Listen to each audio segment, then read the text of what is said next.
Bueno, pues comenzamos en el nombre del Padre, del Hijo y del Espíritu Santo. Santa María de Ferreira, ayuda a nuestra fe, abre nuestro oído a la palabra para que reconozcamos la voz de Dios y su llamada. Aviva en nosotros el deseo de seguir sus pasos, saliendo de nuestra tierra y confiando en su promesa. Ayúdanos a dejarnos tocar por su amor para que podamos tocarlo en la fe. Ayúdanos a fiarnos plenamente de Él, a creer en su amor, sobre todo en los momentos de tribulación y de cruz, cuando nuestra fe es llamada a crecer y a madurar. Siembra en nuestra fe la alegría del resucitado. Recuérdanos que quien cree no está nunca solo. Enséñanos a mirar con los ojos de Jesús para que Él sea luz en nuestro camino y que esta luz de la fe crezca continuamente en nosotros hasta que llegue el día sin ocaso, que es el mismo Cristo, tu Hijo, nuestro Señor. Amén. Bien, pues continuamos con el itinerario de la lección divina en el segundo paso, que es concretamente la lección. El primer paso había sido la estacio, ese tiempo de preparación y de acallar todo nuestro interior para escuchar a Dios que me va a hablar en el texto. Y el segundo paso ya es la lectura concreta de ese texto con el que quiero orar. Yo a la lección le llamo la belleza de los nudos de sentido. Es, es la, es la lectura del texto bíblico propiamente dicha, pero captando el sentido de cada palabra. Por lo tanto, no es una lectura como quien coge el periódico del día y le da una ojeada.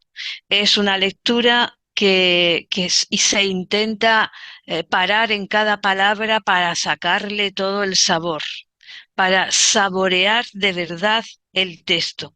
Por eso es una lectura atenta a los paralelos de ese texto que nos pueden arrojar luz.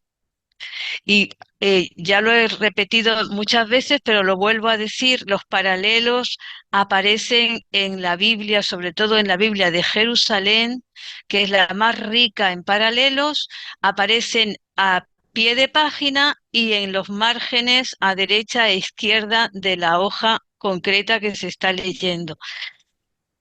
Y el leer un texto en paralelo con otro, que puede ser perfectamente un texto del Nuevo Testamento con otro paralelo del Antiguo, arroja muchísima luz y me hace hacer una lectura que no sea fragmentaria, ¿eh?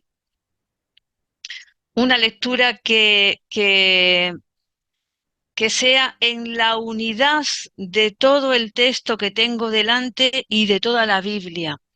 Esta lectura en la unidad, esto lo compartimos junto con la forma de orar de los judíos. Ellos también tienen esta premisa de que todos los libros de la Biblia tienen un hilo conductor, una unidad, es la voz de Dios en todos ellos que quiere comunicarse con el hombre y por tanto yo no puedo fragmentarla, leerla a mi capricho, sacar un texto de su contexto y interpretarlo como yo quiera, sino en la unidad de toda la Biblia. Dios nos habla en el texto, leemos escuchándole, es decir, es una lectura repetitiva. Los monjes primitivos no leían una sola vez el texto. Para orar leían, leían, leían muchísimas veces el mismo salmo o el mismo texto que estaban orando para ir como si fuera un hilito de agua que va cayendo y que va filtrándose en mi interior. Y yo no quiero perder ni una sola gota de esa agua viva. Entonces repito la lectura. En cada lectura intento volver a motivar mi atención porque en el fondo estoy leyendo para un encuentro con una persona. No estoy leyendo una novela, no estoy pasando el tiempo, tampoco me he sentado a leer para descansar de la actividad del día, me he sentado para tener un encuentro personal con Dios y me he sentado a leer la Biblia en un cara a cara con Él. Por eso, en esta lectura intento comprender todos los matices, todos. Mis profesores decían hasta los acentos y hasta las comas. Es decir, absolutamente todo lo que haya. No es lo mismo que aparezca una señal de interrogación con un interrogante en el texto que me está como golpeando, que aparezca una poesía, como puede ser en el Cantar de los Cantares, como puede ser en los Salmos, es otro lenguaje. En todo eso me tengo que fijar. Juan Pablo II repitió 1000 veces, es necesario que todos los cristianos vayan conociendo los géneros literarios de la Biblia, porque ayudarán a orar con ellos. Es como esta lectura, esta lección es como acariciar con la vista todas las palabras. Así que fijaos, nada de prisas, nada de agresividad, nada de cumplimiento, de repetir mecánicamente, es un acariciar con la vista todas las palabras. Por lo tanto, es expresión esta lectura de un amor grande a Dios que ha inspirado al autor del texto, para que llegase hasta mí su mensaje de amor. La lección es, por tanto, una lectura laboriosa, no es nada pasiva, en absoluto es pasiva, es muy laboriosa, que intenta encontrar la vida del texto con la lectura, prestando atención a los signos y las palabras claves. Últimamente hay autores que las llaman palabras gancho, pero es lo mismo, del narrador bíblico. Siempre hay palabras claves, algunas palabras que las repite. Por ejemplo, San Juan en el Evangelio pasado y en todo el capítulo del domingo pasado y en todo el capítulo 15 va a repetir muchísimas veces permanecer. Permanecer en mí, igual que yo permanezco, yo soy la vid y vosotros los sarmientos, si el sarmiento si no permanece en la vid no puede nada, igual que yo permanezco en mi Padre, vosotros permaneced en mi amor, y ese permanecer lo repite, ¿eh? Por lo tanto, es una palabra clave, una palabra que nos quiere enganchar, que nos quiere hablar, que nos quiere abrir el corazón a conocer cómo es Dios. Y estas palabras claves o estas palabras gancho, ¿para qué sirven? Pues nos dan los nudos de sentido. Por eso yo a la lección, al segundo paso de la lección divina, que es la lección concretamente, yo la llamo la belleza de los nudos de sentido, porque es así como vamos descubriendo en el texto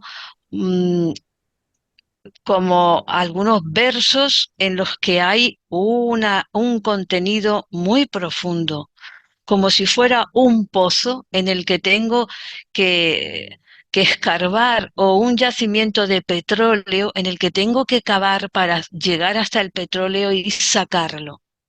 porque es oro lo que voy a sacar, ¿eh? Pues algo así parecido, son los nudos de sentidos, lo que Dios ha comunicado a la humanidad desde el principio de la creación, desde que Él creó al hombre a su imagen y semejanza, desde que eligió a un pueblo concreto, desde que lo sacó de Egipto, etcétera. Y ese mismo mensaje, esa misma relación personal, la quiere tener con cada uno de nosotros. Es como si en el texto hubiera mucho, fuera un telar que yo estoy viendo por un lado, pero por debajo hay muchos hilos que están como entrelazados. Y he de ir tirando de esos hilos y descubriéndolos. Estas palabras gancho nos hacen ver dónde se anudan los hilos más profundos del texto y nos orientan en el trabajo de descifrar el mensaje que el autor ha querido transmitir. Estos signos son elementos necesarios para comprender lo que se lee y descubrir el mundo del relato que tenemos delante. Es cierto que el Espíritu Santo inspira a cada orante libremente lo que él quiere y le puede hablar en el texto de lo que le está pasando en su vida y darle luz y hablarle a otro orante de diferente manera con el mismo texto, porque el Espíritu Santo es libre de hablar a tu corazón, pero las palabras claves son siempre las mismas, ¿eh? Esta palabra clave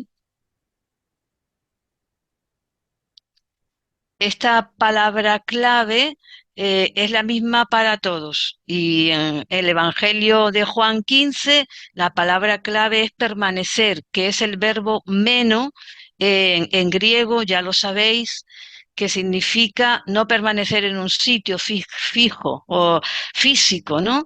Sino permanecer en una relación, habitar, permanecer en una relación personal.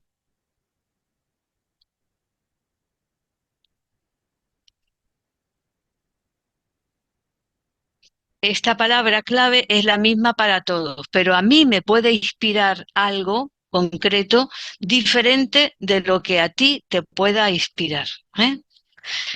En este ejercicio pasamos de la apariencia de la letra a su contenido.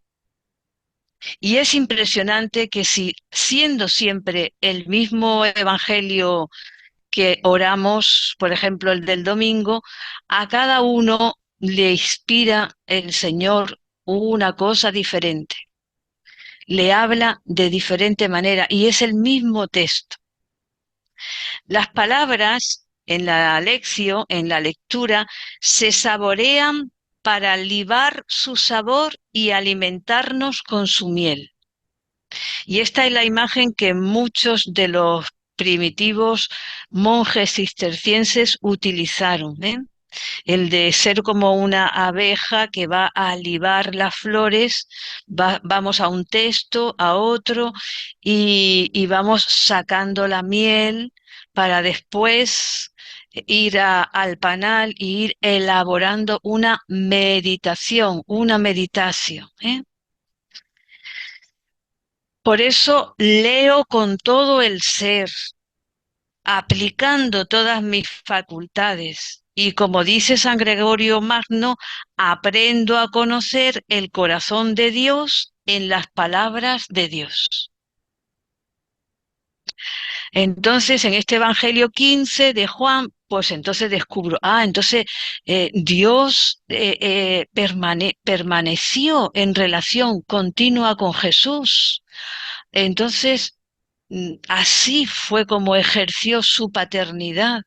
Entonces, ser padre es tener una relación estrecha de filiación y entonces a partir de ahí puedo ir desligando. ¿Y cómo es mi relación con Dios?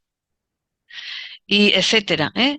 A partir de la lectura saboreada del texto, aprendo no solamente esas palabras que son de Dios, sino que hay en el corazón de Dios.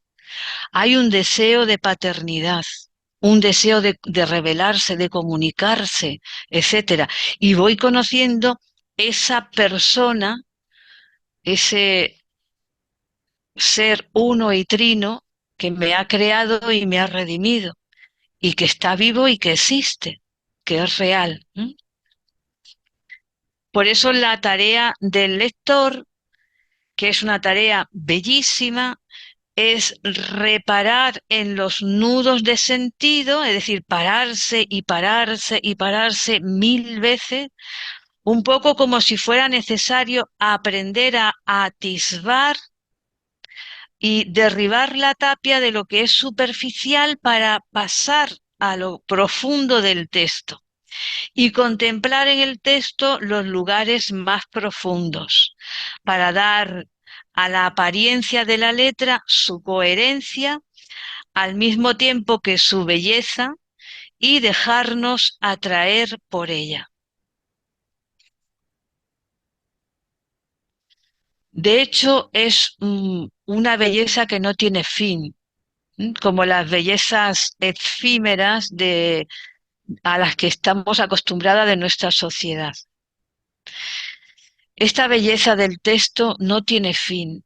Hoy encuentras una belleza impresionante porque no sabía que menos significaba permanecer en una relación personal, y que a eso me llama Dios, que eso encuentro que es bellísimo, que ha encontrado Dios en mí para querer esa relación, pero mañana encuentro una belleza mayor en el texto de Jeremías, cuando Jeremías le ha dicho, pero yo ya estoy cansado de tener que profetizar.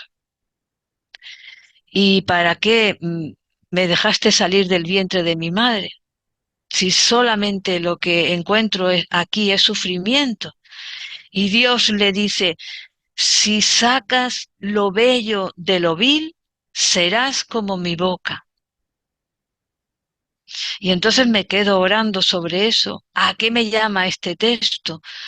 A lo mejor en medio de mi cansancio, Dios me está llamando a aprender a hacer lo que hizo Jeremías, sacar de esta situación de cansancio, de apatía, de desilusión, sacar lo bello, sacar dónde está Dios en medio de esta situación y poderlo luego comunicar, es decir, ser boca de Dios, comunicarlo a otros, etcétera. Y esto solamente 2 textos pequeñitos, pero se nos acabará la vida y no habremos terminado de descubrir toda la belleza que hay en cada texto bíblico.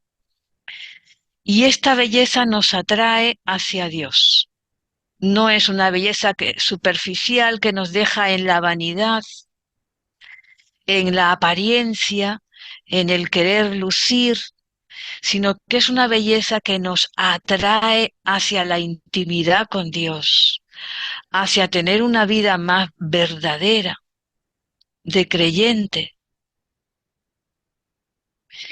Estos son unos poquitos de los frutos que vais a ir sacando conforme sea asidua la lectura. La Biblia es una colección, decía un profesor mío, de largos lienzos de la existencia humana. Es como si hubieran ido pintando diferentes lienzos de en qué consiste la existencia humana y han quedado ahí pintados con palabras, ¿eh? La lección nos ofrece una herramienta para explorar cada uno de estos lienzos. ¿Cómo veía Jesús al ser humano? ¿Por qué apartó al sordomudo del gentío para tocarle los oídos con sus dedos y ponerle la saliva de su boca en la boca del sordomudo y curarle? Y conforme el texto nos va golpeando, si queréis, con preguntas, vamos descubriendo quién es Dios. Claro, Dios es uno que respeta la debilidad y la fragilidad.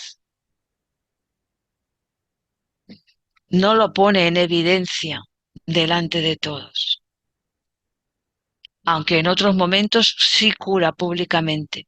Pero en esta curación del sordomudo concretamente, cuando le dice, Efatá, ábrete, y se le suelta la lengua, lo está haciendo en privado. Porque hay cosas que solo Dios puede sanar en privado, a solas contigo.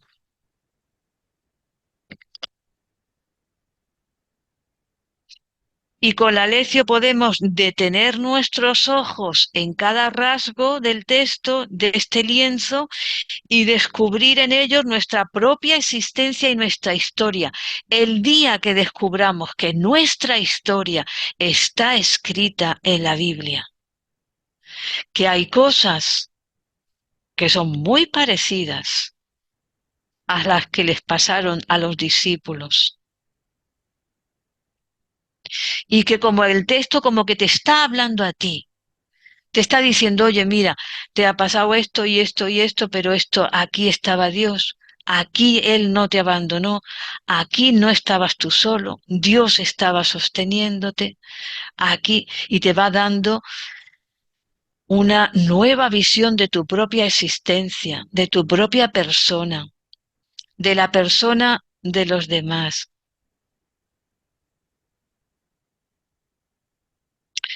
La lectura para San Benito y para los monjes no se detiene en la adquisición de meros conocimientos bíblicos, aunque nos lo da. Vamos conociendo a los profetas, vamos conociendo a los evangelios, nos vamos dando cuenta de que no es lo mismo el evangelio de Mateo que el de Marcos. El primero que se escribió es el de Marcos y es más breve.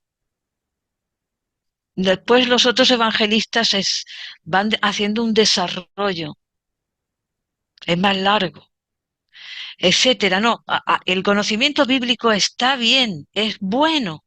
Conocer un poco del el hebreo, el griego, algo. No, tampoco hace falta que todos sean expertos, en lenguas bíblicas, pero sí un poquito. Pero San Benito y los monjes en su lección divina no le dan la primacía a estos conocimientos, sino que la lectura debe conformar la base de un diálogo continuo con Cristo. Esto sí que es primero. Primero, antes que el griego y que el hebreo, es que tú tengas un diálogo continuo con Cristo que colorea la experiencia de tu vida cotidiana. Y este diálogo continuo con Cristo lo suscita, lo alimenta, lo mantiene, lo fortalece la palabra de Dios, la lección divina. Decía Benedicto XVI, no hay otro alimento, no hay otro alimento. Para nuestra oración es cristiana y es diálogo con Cristo y alimentada y cultivada por el silencio ante la palabra de Dios, porque Cristo ya está en el Antiguo Testamento. Esto sí es un poquito de conocimiento bíblico, pero esto lo tenéis que tener todos muy claro. Cristo no está solo en el Nuevo Testamento y en el Antiguo Testamento, pues tiene menos importancia porque, bueno, total, que era lo anterior, que quedó antiguo, pero ya tenemos lo nuevo. No, no, Jesucristo está presente desde el libro del Génesis hasta el Apocalipsis, desde el libro del Génesis y en los profetas anunciado como promesa, en la espera, describiéndole cómo es el Mesías que va a venir, etcétera, cómo es el amor de este Mesías esposo, en el Cantar de los Cantares, etcétera. En todo el Antiguo Testamento está Jesucristo como promesa. En el Nuevo, cumplida esas promesas, encarnado, tomando nuestra existencia humana completa, con una mente humana, con una personalidad humana, con una cultura hebrea concreta. Pero es el mismo, ¿eh? Y nosotros cada vez, yo llevo en el monasterio 30 años, 30 y algo ya, pero es poquísimo. Es poquísimo para un diálogo con Cristo, porque se queda corto, cada vez quieres más, cada vez es más rico, cada vez hay una nueva sorpresa, un nuevo rasgo de ese Cristo al que seguimos, al que llamamos maestro, que no conocía y que le voy conociendo cada vez más. Y conforme le voy conociendo, estoy más en comunión con él. En la escritura, conocer es estar en unión, en comunión con esa persona. No es una cosa solo intelectual. Bueno, pues este arte de la lectura está lejos del modo en que leemos en la actualidad. Bueno, no, en la actualidad no sé si se lee mucho sobre... Bueno, ahí no entro. En la actualidad, la lectura resulta un hecho tan básico de la existencia que la damos totalmente por descontado. Todo el mundo sabe leer, más o menos, ¿eh? Ya sea consultando las instrucciones de la etiqueta de un producto, pero por lo menos se sabe leer esa etiqueta, ¿no? Ojeando el periódico, el diario, o estando al tanto de la última novela de moda. Cuando leo algo que es efímero, apenas presto atención. Esta fue la experiencia de San Ignacio de Loyola, por la que se fue convirtiendo. Se dio cuenta de que los libros de caballería ya no le dejaban la paz que le dejaba cuando le pasaban un libro de espiritualidad. Se dio cuenta de la diferencia que había entre leer algo efímero y leer algo que toca el corazón y la existencia entera. Cuando leo algo más importante, entonces aplico mis facultades, estoy atenta, porque sé que es una cosa importante. San Benito asume que toda la persona está implicada en el hecho de leer. Las palabras se saborean para liberar todo su sabor. Se pesan para sondear las profundidades de su significado. Es otro el ritmo vital de la lección divina, que el compás de nuestra rápida ojeada a un texto, como es lo común en la lectura de hoy. Por eso, lo que en la psicología se llama el hombre prisas, tiene que ir desapareciendo de nuestra vida, por lo menos cuando nos acerquemos a hacer lección divina. Porque la prisa bloquea el oído del corazón, no te deja escuchar lo que Dios quiere decirte, porque Él habla susurrando muy suavemente. Se necesita mucha calma, mucha quietud y mucha atención. No se trata de que fuera corriente pronunciar las palabras con los labios en voz baja para que fuesen escuchadas. Además de vistas, eran a su vez, en la época de San Benito, aprendidas de memoria, con el corazón cosa que hemos perdido hoy y que significa leer con todo el ser. Por tanto, leer, hacer lección divina es también recordar lo que he leído. No leer durante una hora y luego cojo la puerta, me voy a otras actividades y ahí se quedó el texto. Me olvido de lo que he leído, sino que me lo llevo conmigo en la memoria, en el recuerdo, en el volverlo a recordar interiormente. Por eso San Benito y los monjes cistercienses harán hincapié en leer con todo el ser. En lo cotidiano de nuestro mundo pasamos de una imagen a otra, de un mensaje a otro, sin ponderar nada, ¿no? A prisa porque hay muchas cosas que hacer, de forma efímera e inestable. Y eso es el enemigo número uno de la lección.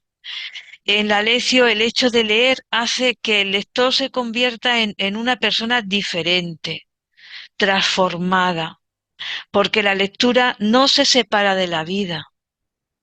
Yo cuando me voy a la cocina, a la limpieza, al trabajo de la lavandería, al trabajo con el que me gano el pan cada día, a la enfermería para atender a las enfermas, me llevo en la memoria el texto que estoy orando.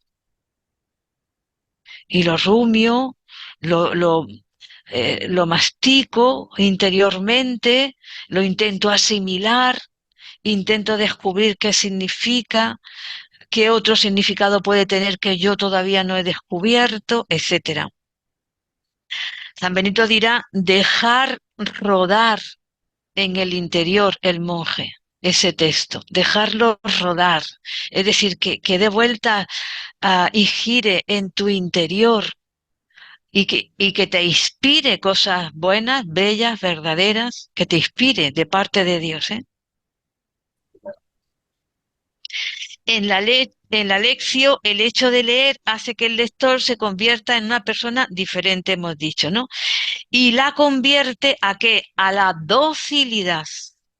Por fuera eres la misma persona, tienes las mismas trazas, el mismo trabajo, la misma comunidad, la misma familia, pero tu corazón se va convirtiendo a la docilidad, a ir entrando en la historia que cada día Dios te va presentando con docilidad, sin rebeldía, sin lamento, sin protestar.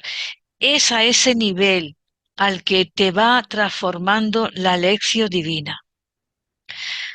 Y así puedas poner en práctica lo que has leído.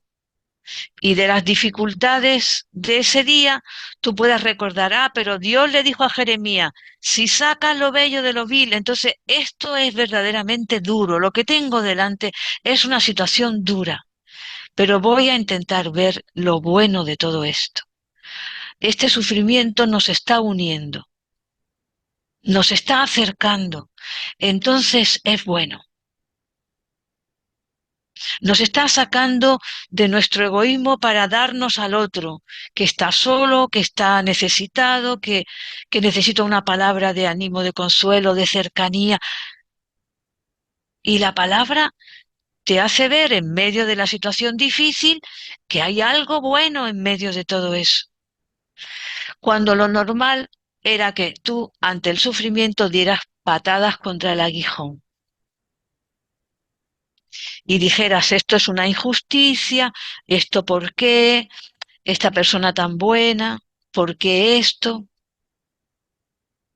¿Por qué este terremoto? ¿Por qué los inocentes? Etcétera. Bien, esta lectura, aunque personal, porque es tuya, de tú a tú con Dios, tiene la fuerza de un ejercicio en común en un monasterio, porque todos los monjes y todas las monjas van a la misma hora al escritorio a hacer la hora de lección divina. Es un ejercicio común, aunque luego privadamente cada monja puede ir a otra hora a seguir profundizando en la lección o en el texto que está orando. Pero en la estructura de la vida monástica es un ejercicio común, como parte importante del horario comunitario. Es escuchar juntos, porque esto va creando lazos de comunidad. Juntos estamos orando, juntos estamos cantando, pues juntos estamos leyendo. Aunque si hay alguna hermana que, por lo que sea, en ese momento no ha podido ir, lo puede hacer en otro momento, pero nunca tiene la fuerza de todos juntos. Es muchísimo mejor todos a la vez. Es un silencio comunitario, orante, que como que se respira, que están todos los corazones atentos, ¿eh? No es ya solo mi corazón atento a que Dios pasa, sino todos, todas atentos. Y es por eso un ejercicio personal en comunidad. Se ha puesto muy de moda los grupos de lección divina, ¿eh? En muchas parroquias hay grupos de lección divina, porque en la raíz es esto, es algo comunitario. San Benito percibe que la espontaneidad debe ser sostenida por la estructura y la libertad por el ritual. La oración personal necesita de la comunitaria y la conciencia de la presencia de Dios de cada uno precisa alimentarse de vez en cuando de fuentes exteriores a uno mismo, como es, por ejemplo, cuando se hace una colación, un compartir el Evangelio del domingo, por ejemplo, y se reúne el sábado la comunidad o un grupo parroquial y comparten el Evangelio. Esto es una fuente exterior que alimenta mi oración personal con ese texto. Por eso impone la regla de San Benito un ritmo y una forma común con la lección divina a la vida de oración y a la lectura, para dar un equilibrio sano cada día, cada semana, cada mes, cada año. Es decir, ni todo el día lección divina, ni todo el día trabajo, sino que ni todo el día venta de dulce, ni todo el día. Es ir equilibrando la jornada. Lo mismo cualquier cristiano necesita. Es cierto que no puede vivir en un ambiente de silencio como puede haber en un monasterio, pero necesita que de vez en cuando en el día haya un momento que se pare y se vaya a un lugar solitario, a orar en silencio, para equilibrar su vida, para que su vida no se vacíe de contenido. Por eso para San Benito y para todos los monjes primitivos y actuales también, todo lo personal debe estar anclado en la comunidad concreta. También la lectura orante de la palabra, anclada en la comunidad, para no terminar en una autocomplacencia individualista. Yo me entiendo con el texto, yo hago mi lección, yo me aparto, pero no hay ningún momento en el que haya un grupo, en el que oren juntos. Y esto es necesario para percibir el mutuo apoyo que el grupo me da, que la comunidad me da, y el aprendizaje del grupo de personas con el que estoy viviendo la fe, ya sea en la parroquia o en otro lugar. La calidad de mi lectura depende de mi atención a Dios, y esto es necesario recordarlo constantemente.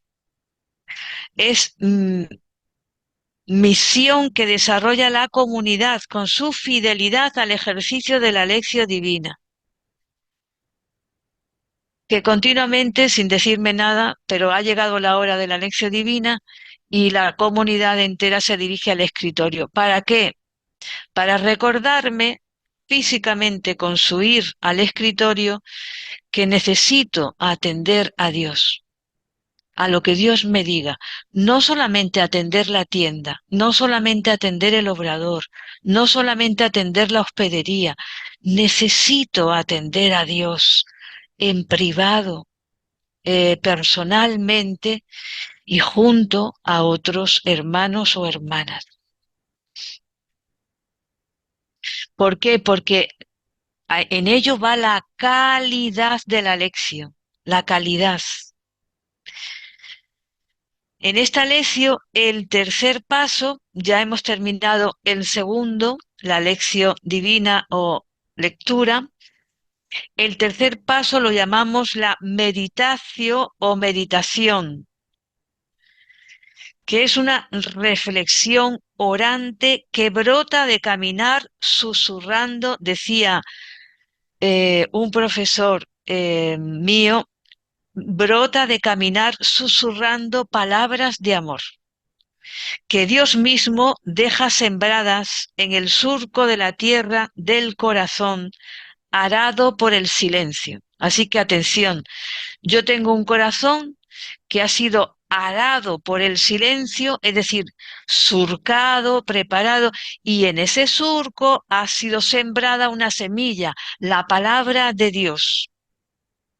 Y la meditación es caminar reflexionando, susurrando estas palabras que han ido cayendo como semillas en mi corazón.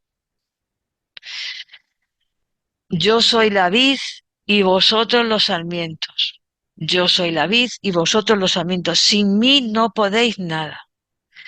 Y ya está. Y esa es la semilla que ha quedado en mi corazón. Y yo voy conduciendo hacia el mercado con el coche y voy susurrando interiormente, sin mí no podéis nada, y dejando que todo mi ser atienda esa frase, a ver qué me dice. Por eso, este tercer paso yo lo he nombrado como caminar susurrando palabras secretas. Son palabras que Dios ha sembrado en mi corazón. Al leer sigue el pensar y el reflexionar susurrando el texto, musitándolo interiormente, es otra forma de decir meditar, susurrar o meditándolo interiormente, musitándolo como una cantinela. Interiormente, no porque nos hayamos vuelto locas, sino porque estamos dejando rodar el texto en nuestro interior.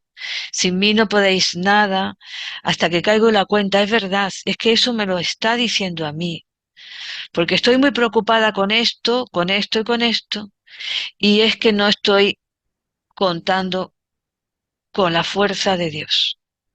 Si no, no andaría tan preocupada. Lo dejaría en sus manos todo. Es cierto, no puedo nada sin Él. ¿Veis?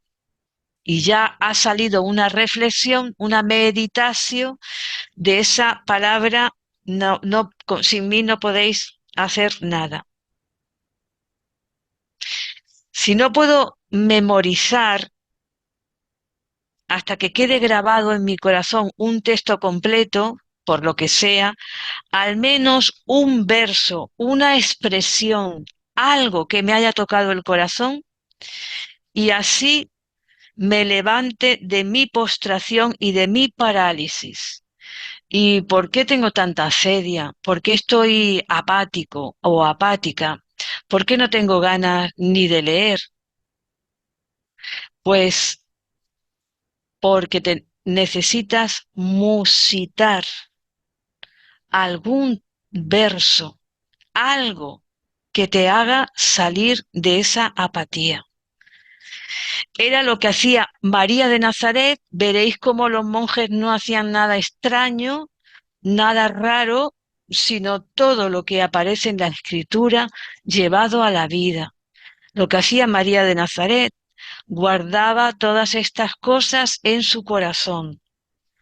Es decir, lo atesoraba. El verbo que aparece en el Evangelio no es tanto guardar como quien guarda algo viejo en el baúl, sino como algo que es un tesoro tan valioso que no quiero que se estropee, que no quiero que me lo roben, que no quiero que se deteriore y entonces lo guardo, lo custodio, pero lo tengo presente porque lo estoy custodiando, es valiosísimo, no lo pierdo de vista, no le quito ojo. Es esto.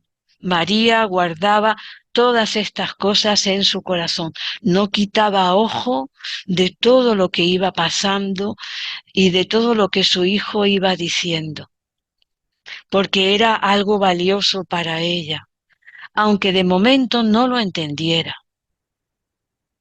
Como no entendió que se quedara en el templo, etcétera, ¿eh? Como tantas cosas no entendía, y creo que al pie de la cruz tampoco entendió mucho, pero todo lo guardaba en su corazón.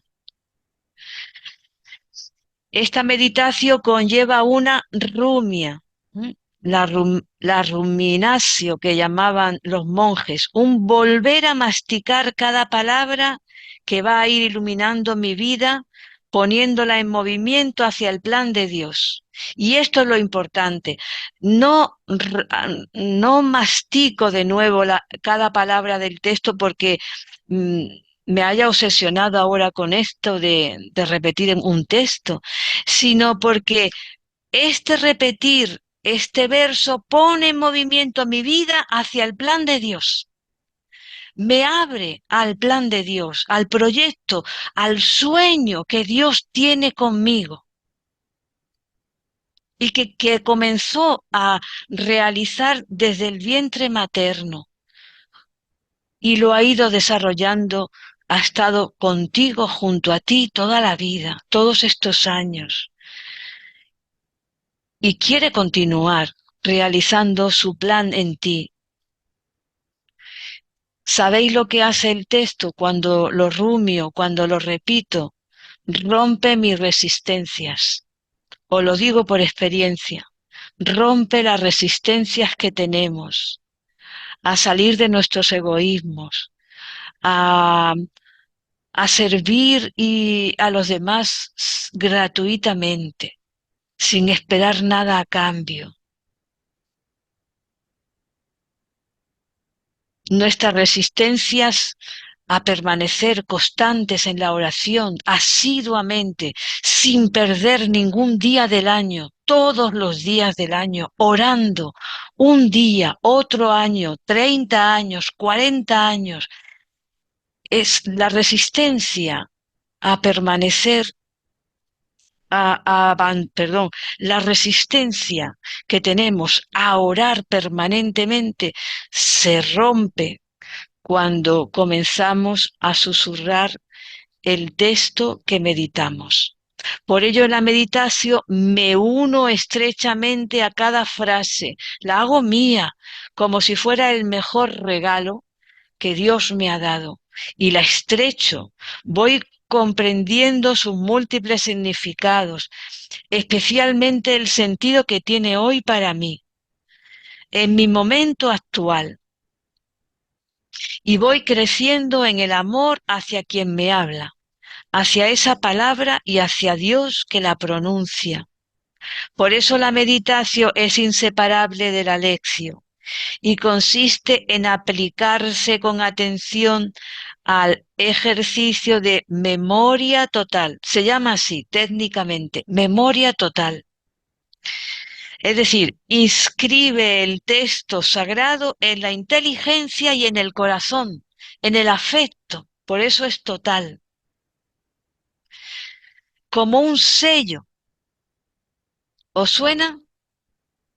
Ponme como un sello en tu corazón, dirá el cantar de los cantares, ¿eh?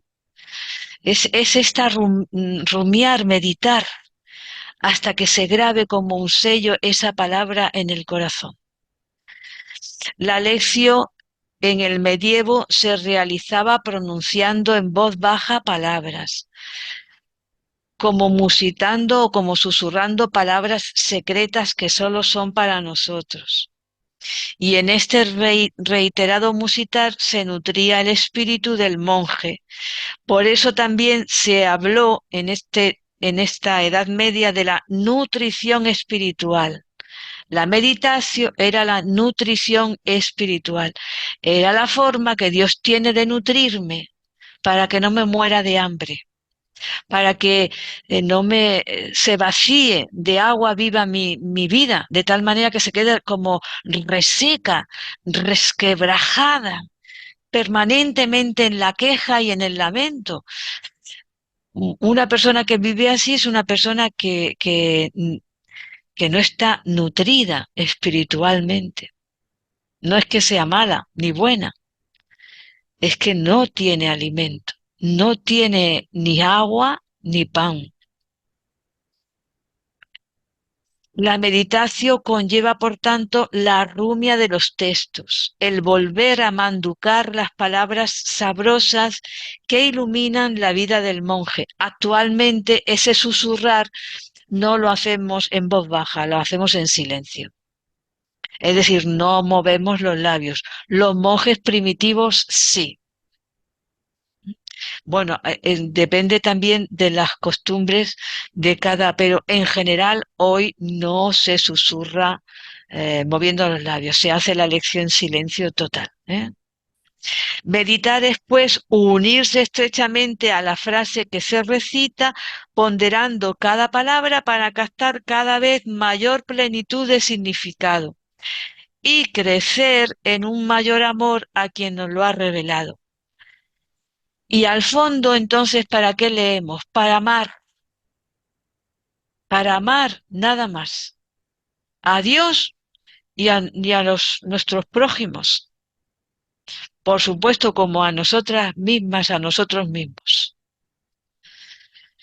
Pero esta es la meta. Por lo tanto, no es para ser la sabionda del grupo, ni para dar lecciones a nadie. Es para amar.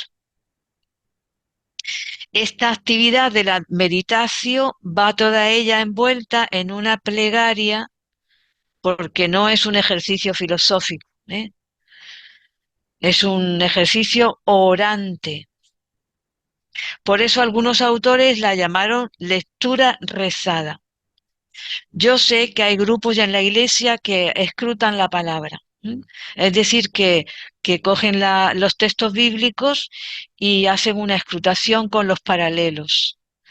Esto correspondería dentro del esquema de la lección medieval, de la lección de los monjes, correspondería a la meditación, a este ir viendo el significado de las palabras, ver los paralelos, etcétera.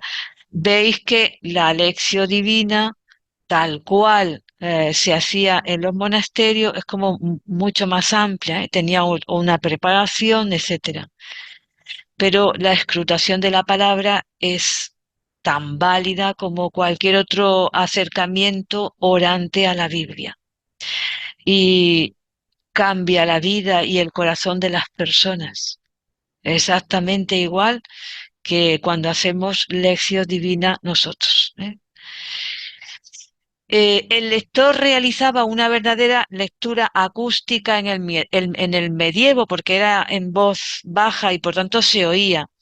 Y entonces legere significaba al mismo tiempo audire, pues se comprende así mejor lo que se oye. Leer significaba en el medievo también oír, porque era en voz baja.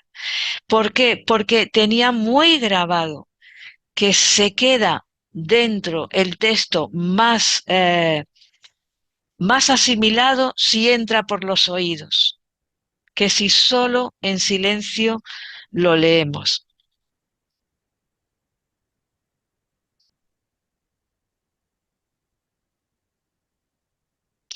En la tradición cristiana, así como también en la tradición judía, sobre todo rabínica, no cabe meditar otra cosa que el texto bíblico. Cuando los alumnos me preguntan, ¿podemos hacer lección divina con un comentario al Evangelio de San Juan de fulanito de tal?